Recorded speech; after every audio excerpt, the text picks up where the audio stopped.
My view is just this. Smoking is legal. We don't need the government to nanny us and say it's bad for you, you can't do it.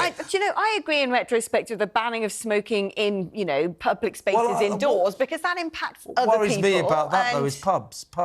Banning smoking in pubs has killed the pub industry. They could have left a smoking room, though, couldn't they? There are things they could have done, for sure.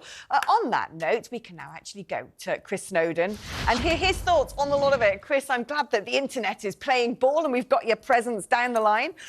We were just discussing that this is just a massive intrusion into personal freedoms. People know the harms of smoking. They can't do it indoors where it might impact other people. Why now shouldn't he just go, if he's going to do this, be full draconian and ban it completely rather than this arbitrary cut-off point?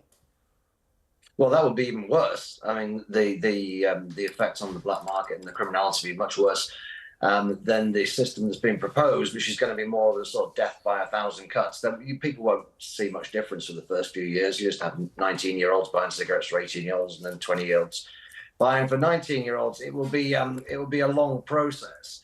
But yeah, it is unworkable. I think it will be very quickly seen to be just absurd. And maybe at that point, I think the anti-smoking lobby will come in and say, you know what, this is a bit silly. Let's just ban it for everyone. There'll be more of a fight on the hands there. But to be quite honest with you, with the rate of tobacco taxation, a pack of cigarettes is now £16 officially. Unofficially, the going rate is about a fiver, and more people are buying black market cigarettes. So I think actually within about 5 years, so much of the tobacco market's going to be illegal, and indeed so much of the vape market, because we've also got this ban on disposable vapes, which makes up 87% of the e-cigarette market.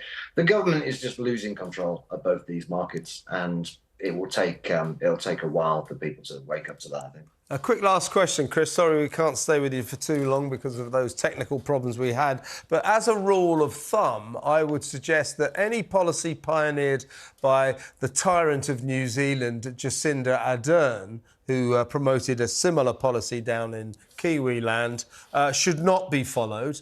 The subsequent government got into New Zealand and just kicked this nonsense straight out. Why doesn't Rishi Sunak understand that what he's proposing is profoundly unconservative, a profound attack on personal liberty and personal choice?